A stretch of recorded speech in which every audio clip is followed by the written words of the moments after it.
Torej, kot veste, je za nami en naporen dan, kjer smo poskušali uskladiti naše poglede, predvsem pa potrebne rešitve za epidemijo, v kateri smo se znašli in ki predstavlja seveda veliko težavo za vse nas, za vsakodnevno življenje, seveda tudi za gospodarstvo, za vsakega posameznika. In v tem primeru, ko želiš odgovorno ravnati in upoštevati vse stiske, v katerih se ljudje nahajajo, je seveda sprejemati prave odločitve po eni strani toliko bolj odgovorno in težko, na drugi strani pa seveda tudi ob res trdnem zavedanju, da je situacija takšna, da drugače pač ne gre. Zdaj, epidemija COVID je v porastu v vseh državah tudi Evrope.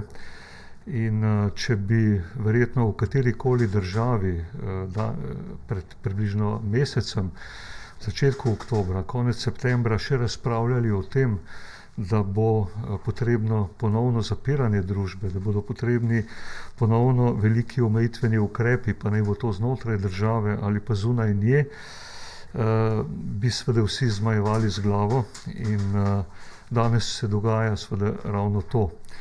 Danes je nekje že preko 3 mesece, se pravi, mislim, da preko 110 dni, ko v veliki večini držav število dnevno okuženih in seveda z vsemi posledicami močno narašča. In zato se danes ne samo mi, ki smo že sprejemali določene ukrepe, tudi v preteklih 2 tednih, večina držav odloča za resne omejitve za obvladovanje epidemije, ker pač brez tega ne gre in so posledice, če pogledamo seveda, ali to naredimo na nek krajši rok, ali so potrebni na daljši rok, seveda bistveno različne in tudi hujše, vkolikor so dalj časa tudi ti vsi ukrepi prisotni. Tako da mi se soočamo seveda poleg z visokimi številkami znotraj države, tudi s tem, da so vedno bolj ogrožene tudi države okrog nas, tudi neposredno naše sosede, kjer pričakujejo vrh epidemije tudi v naslednjih tednih. In zato je pač na več področjih potrebno ukrepanje in brez katerega seveda ne bi šlo. Namen seveda vsake države, ki te ukrepe dela, je seveda v prvi vrsti zmanjševanje števila obolelih oziroma okuženih in posledično obolelih, tudi seveda števila umrlih. In kar je eden glavnih ciljev in problem v vseh državah, je, da obdržimo ob tem velikem številu dodatnih bolnikov delujoč zdravstveni sistem. Namreč treba je vedeti, da vsi zdravstveni sistemi seveda so nekje prilagojeni na določeno število obolenj v posamezni državi, ki je relativno konstantno, medtem ko seveda sedanja epidemija pomeni za vse zdravstvene sisteme veliko dodatno obremenitev. In lahko si predstavljate, da v Sloveniji, kjer smo imeli že sicer na minimum nastavljen zdravstveni sistem na mnogih področjih, pomenijo vse te dodatne obremenitve v resnici izredne napore na eni strani, na drugi strani pa seveda tudi zato večje omejitve pri zdravljenju vseh ostalih obolenj. In zato je pač ključno ukrepanje, da ne pridemo do točke, ko v resnici zdravstveni sistem ne bi več zmogel zdraviti bolnikov, ki potrebujejo seveda nujno ali pa takojšnje zdravljenje, kaj šele vseh ostalih, ki pač to tudi potrebujejo. Zdaj, glede stanja v naši državi, jaz mislim, da je vsak dan veliko govora o številkah, o podatkih in za včeraj verjamem, da jih poznate, se pravi ob 6767 testih je bilo pozitivnih 1925, kar predstavlja okrog 28%. To je ponovno odstotek, ki nas skrbi in je zelo visok in se bistveno v teh dneh ne spreminja. In to je eden od razlogov. Poleg tega beležimo že vrsto dni vsakodnevno naraščanje števila hospitalizacij in v tem trenutku je zasedenih bilo danes dopoldan 1210 bolniških postelj, od tega 200 v intenzivnih enotah. In moram reči tudi osebno, če bi mi nekdo pred več tedni rekel, da bomo v tem obdobju potrebovali toliko postelj, bi težko verjel, ne. Dejstvo pa je še vedno, da nam število potrebnih postelj dnevno narašča za okrog 20. In glede na to, da smo kapacitete že izredno povečali in na drugi strani, da imamo seveda enako kot v vsej ostali populaciji oziroma še nekoliko bolj zaradi izpostavljenosti, tudi velike probleme zaradi zelo visokega števila okuženih med zdravstvenimi delavci, bi se hitro lahko tudi iz tega naslova, pa čeprav je postelj dovolj, lahko omejevalo delo v zdravstvu, glede na to, da bi ob številnih okuženih mogli pač zapirati oddelke zaradi pomanjkanja medicinskega osebja, kar sigurno ne sme priti do tega. Poleg tega seveda je dodatna težava, s katero se soočamo, tudi vedno večje število starejših okuženih.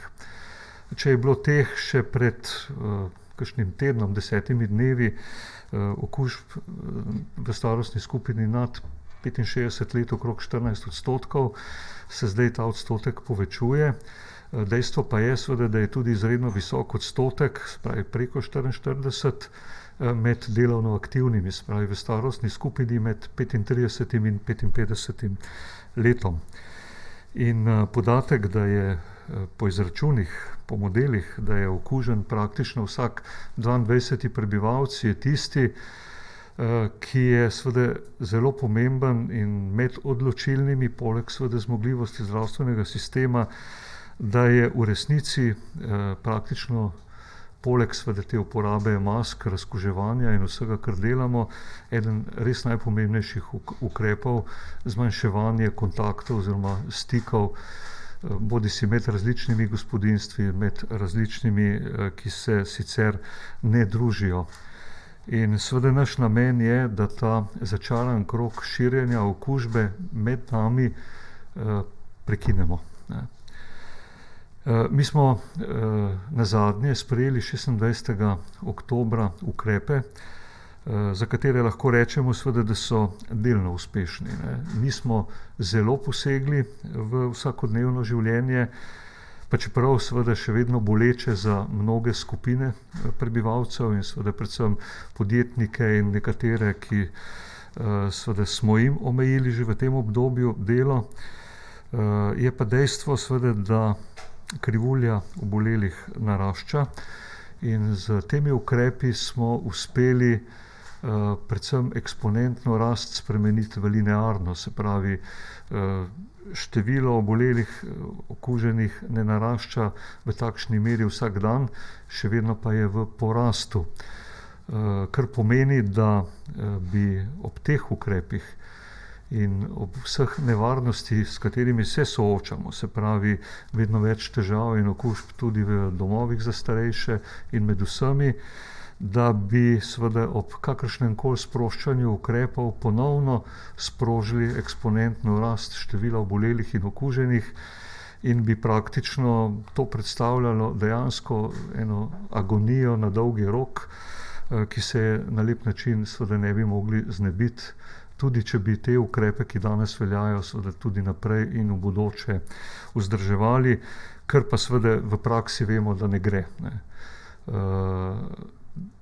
Ljudje morajo začeti seveda delati, moramo omogočiti pogoje, da bodo lahko opravljali svoje dela in seveda tudi si zagotavljali življenjske pogoje. Otroci morajo v šole začeti hoditi in če želimo to omogočiti, veliko izbire na razpolago nimamo.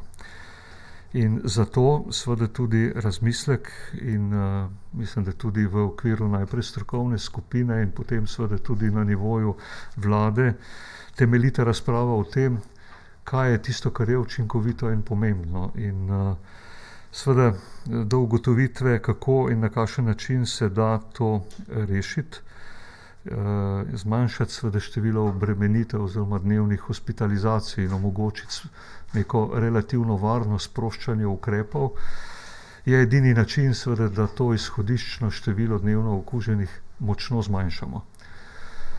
Močno zmanjšamo iz naslova, ker v tem primeru lahko ponovno epidemiologi začnejo slediti kontakte.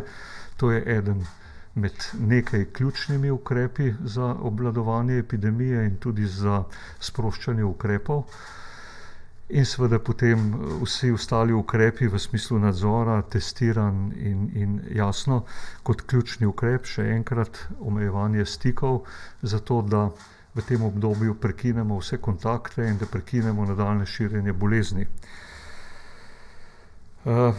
Zdaj, še enkrat, preden začnem o vsebini ukrepov govoriti, bi rad poudaril ponovno, da se zavedamo v resnici vseh stisk, v katerih so ljudje in v katerih je gospodarstvo in tudi država.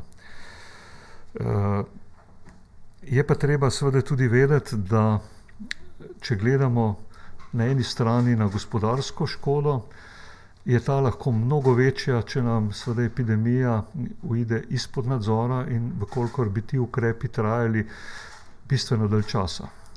Potem so posledice večje. To so že nekatere države ugotovile in zato se poskuša seveda v nekem krajšem obdobju, pa zato z strožjimi ukrepi doseči, da se ta začaran krog širjenja prekine. In temu je to namenjeno. In druga stvar, kar je pomembna, je pa ta, da smo se za to odločili ravno iz tega naslova in seveda iz razloga značilnosti same bolezni in njenega širjenja, da smo te ukrepe predvideli za obdobje 14 dni. 14 dni je tista inkubacijska doba, kjer lahko tudi, če je okužba znotraj, družine, manjše skupnosti, ki pač živi skupaj, da se bolezen bodisi razvije in umiri, bodisi se ta krog prekine, da ne bi prenašali znotraj družbe naprej okužb. In namen je seveda teh ukrepov, da bodo veljali 2 tedna in da se po 2 tednih začne lahko z nadzorovanim in kontroliranim sproščanjem. Namreč utemeljeno pričakujemo, glede na to, da so delne rezultate prinesli že dosedanji ukrepi, da bomo s to zaostritvijo v 14 dnevih v resnici številke dnevno okuženih in seveda obolelih in tudi umrlih lahko bistveno zmanjšali. In na to v tem obdobju pripravili ukrepe za sproščanje, ki bodo pač v nekem zaporedju potekali. Na vsak način je pa to sproščanje tisto, ki ga vsi želimo, pričakujemo, potrebujemo in do katerega bo sigurno tudi po 2 tednih prišlo. Zdaj, glede same omejitve, se pravi, iz tega, kar sem pač do zdaj povedal, seveda je razvidno, kaj je glavni namen. Glavni namen je še enkrat omejiti v čim večji možni meri vse stike.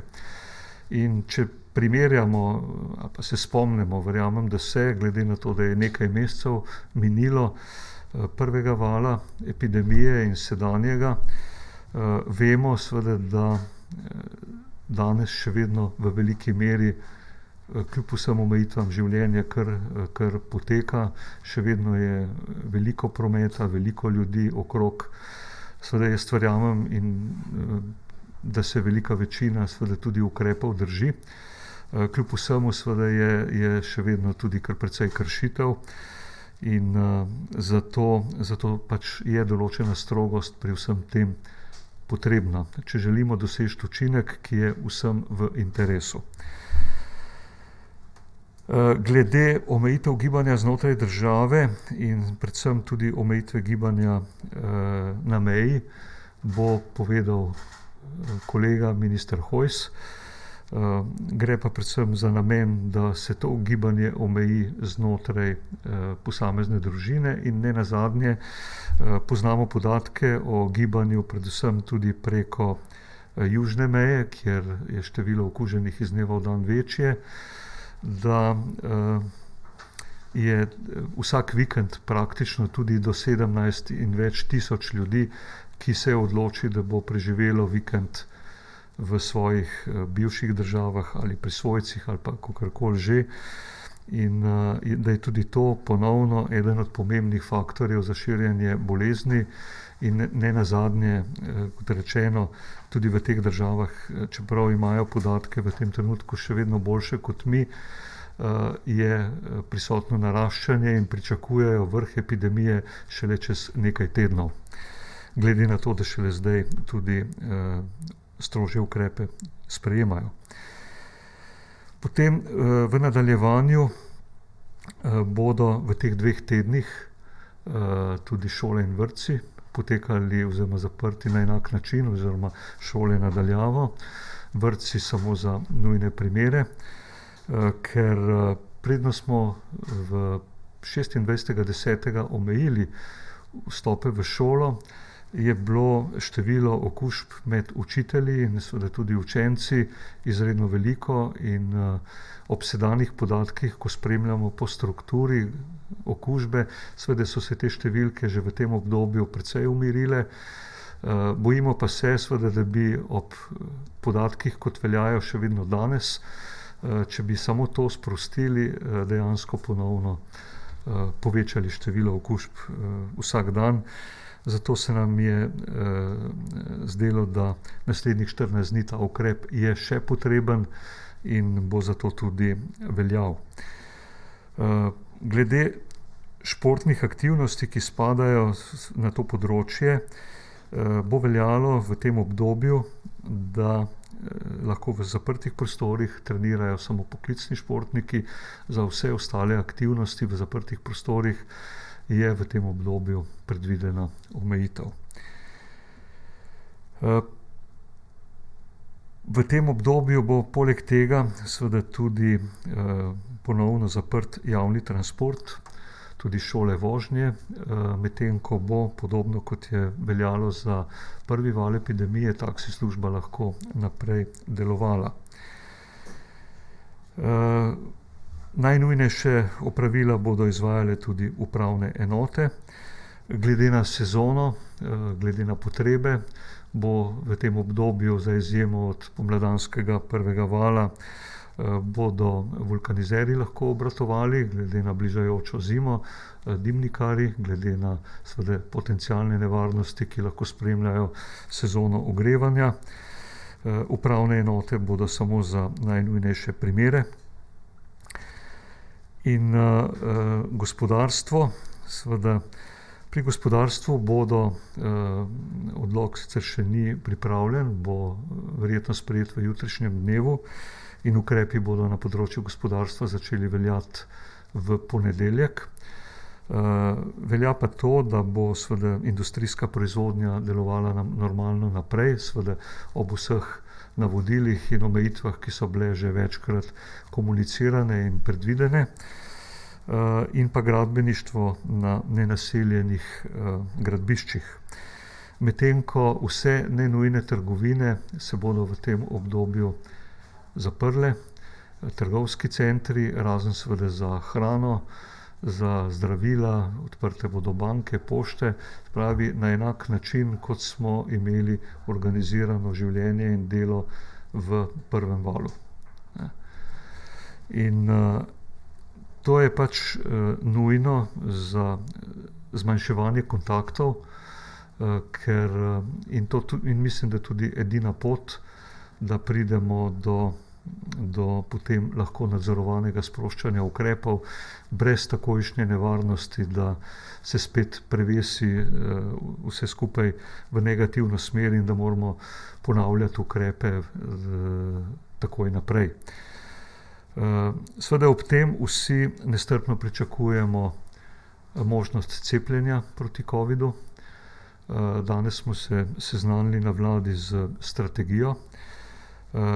Imamo v bistvu prve resne obete, da bi lahko v decembru že do prvih doz cepiva tudi prišli.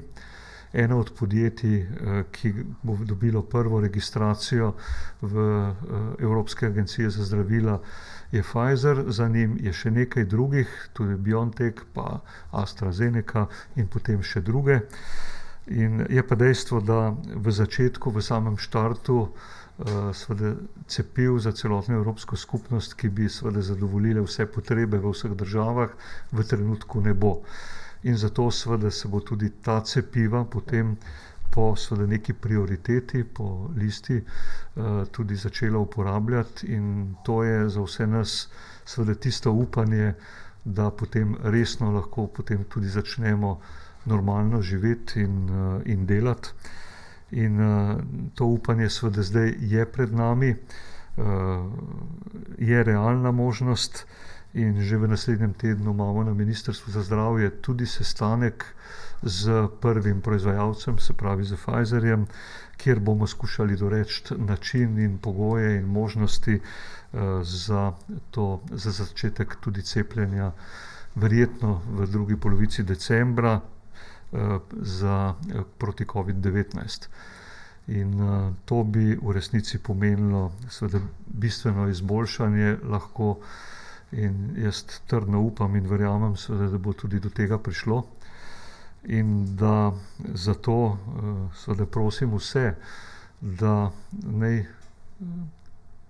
sprejmete seveda vse te ukrepe v naslednjih 2 tednih, za katere v resnici jaz osebno in seveda tudi moji kolegi zdravniki, strokovna skupina trdno verjamemo, da brez njih ne bi mogli seveda začeti govoriti o kakršnemkoli normalnem življenju, ampak da bi dejansko naprej omogočili stanje, ki bi nas skrbelo vsak dan bolj in ki bi imelo tudi lahko zelo resne posledice, kot jih je že seveda tudi ima ves čas. In po 14 dnevih, še prej, v tem obdobju, ki ga bomo izkoristili za ustrezno pripravo ukrepov, veste, da so v decembru pred nami potem tudi prazniki, več druženja in da je to dodaten riziko in da bomo lahko na nek ustrezen način pripravili pogoje, da bi le morda lahko v tem obdobju potem nekoliko bolj normalno zaživeli, čeprav seveda še vedno brez kakršnihkoli ukrepov jasno ne bo šlo. Mislim pa, da bo življenje bistveno olajšano vsem, če bomo znali teh 14 dni v resnici potrpeti, zato ker se zavedamo, da je to potrebno, da je to nujno in da je to edina pot, da si omogočimo kakor toliko normalno življenje in ne zato, ker je morda to zapisano v odlokih, ker tako misli, ne vem, politika ali vlada, ampak ker v resnici je to edini ukrep, ki ni značilnost naše države, ampak je žal značilnost večjega dela sveta. In da se da ta začaran krog še enkrat prekiniti, predvsem z čim manj stiki in seveda prebolevanjem, bodisi inkubacijske dobe, bodisi bolezni v ozkem krogu in nato ponovnem druženju po 2 tednih brez nevarnosti seveda za okolico in seveda tudi ob našem druženju z drugimi tudi zase. Tako da še enkrat jaz prosim za razumevanje in mi bomo naredili seveda vse, da bi življenje v normalne tirnice vrnili pač v čim krajšem možnem času. Hvala lepa, gospod minister. 7 medijskih hiš je prijavljeno v tem trenutku na Zoomu. Gledamo, kdo bo zastavil prvo vprašanje. Prvo vprašanje prihaja iz TV Slovenija. Mislim, da bo to gospa Špela Lobe. Tako, dober dan. Zanima me najprej, rekli ste, da ukrepi v gospodarstvu začnejo veljati v ponedeljek. Kdaj pa vsi ostali ukrepi, ne vem, če nisem mogoče zgrešila ta podatek. In pa glede strategije cepljenja, če lahko poveste malo bolj podrobno to strategijo, torej koga bi začeli cepiti najprej, so to zdravstveni delavci, rizične skupine, ste že dorekli te podrobnosti? Zdaj, glede ukrepov, ja, za gospodarstvo sem omenil z ponedeljkom, medtem ko ostali ukrepi morajo pričeti veljati z jutrišnjim dnem oziroma s tem vikendom, glede na to, da je velik problem seveda predvsem tudi med vikendi, ko smo bolj prosti in tudi zaradi prehajanja državnih mej, je škoda tudi ta vikend v tem delu zamuditi in zato zagovarjamo seveda, da mora to ukrep čim prej veljati. Za trgovine oziroma gospodarstvo pa mislim, da je pomembno tudi, da damo vsaj dan, dva časa, da se lahko pripravijo in da potem seveda za nadaljevanje. Medtem ko zdaj glede cepljenja, glede strategije, zdaj mi smo, seveda Slovenija se vključila v ta razpis Evropske komisije, to pač verjetno poznate. In Evropska komisija je tista, ki zbira seveda proizvajalce oziroma Evropska agencija za zdravila je tista, ki bo posamezna cepiva odobrila kot varna in učinkovita. In Slovenija si je tu rezervirala na podlagi predhodnih poizvedovanj, predvsem v domovih med zdravstvenimi delavci in ogroženimi skupinami in nekako predvidela, da bi morali na nek daljši rok cepiti vsaj 60% populacije in toliko cepiv smo seveda tudi rezervirali, ker to je tista številka, ki potem omogoča dejansko normalno življenje brez neke posebne nevarnosti za okužbe. Zdaj, seveda vse države v tem trenutku bodo deležne v štartu, ko je en proizvajalec izbran, manjše količine cepiv, se pravi, bomo mogli začeti po prioritetah cepiti. To pomeni seveda najprej ogrožene, se pravi v domovih, starejše, pomeni cepljenje zdravstvenih delavcev, tudi ostale starejše populacije, potem kroničnih bolnikov in tako naprej. Tako da po teh prioritetnih listah bo sestavljeno. Seveda težava je še dodatna glede na to, da ta cepiva zahtevajo posebne pogoje, vsaj to prvo, se pravi hramba pri -80 stopinjah, tudi ustrezno hranjenje, transport, prevoz in tako naprej. In to vse pač tudi ta strategija na nek način vključuje. In zdaj se dokončni dokumenti se tudi na nivoju Evropske komisije zdaj sprejemajo in potrjujejo. In seveda tudi mi to delamo in gremo, kot sem že omenil, tudi v dogovore z proizvajalcem samim, da glede načina transporta in vsega tega, da bi v resnici čim bo na razpolago cepivo, imeli to tudi organizirano. Naslednje vprašanje bo zastavila gospa Veronika Lavrenčič v imenu POP TV-ja. Ja, živijo. Mene zanima, ker ni bilo čisto jasno, tiste dejavnosti, ki so se sprostile prejšnji teden, torej točno en teden nazaj, kot so, ne vem, pedikura, zlatarne, urari, a to se zdaj nazaj zapira? To je prvo vprašanje. Drugo vprašanje pa me zanima, v prvem valu oziroma v spomladanskem valu, ko je bilo to zaprte države, se je ustavila tudi elektiva. Torej zanima me, če so kakšne spremembe tudi na področju zdravstva. Torej, dejavnosti, ki so bile prejšnji teden odprte, se v skladu z tem seveda dogovorom ponovno zapirajo. Glede na to, da ostajajo odprte predvsem tiste dejavnosti, ki so dejansko nujne za pač življenje. Zdaj, glede zdravstvenega sistema se nismo odločili v tem primeru za ponovno zapiranje in strogo omejitev, ob zavedanju seveda, da že danes brez tega to poteka, glede na to, da je bila sprejeta uredba, da mora pač vsaka bolnišnica zagotavljati zadostno število bolniških postelj tudi za COVID bolnike in da to samo na sebi, recimo ob 1200 zasedenih posteljah danes in v primeru recimo, da zadeve ne bi obvladovali v zadostni meri, bi to pomenilo že v začetku decembra lahko 1500 postelj, da to samo na sebi pomeni tudi zmanjševanje elektive in zato z odlokom v tem trenutku v to nismo posegli. Vkolikor bi bilo to potrebno, pa seveda lahko pride tudi do tega, ampak mislim, da glede na razmere v zdravstvu in glede na čakalne dobe, da v tem trenutku to ni nujno potrebno.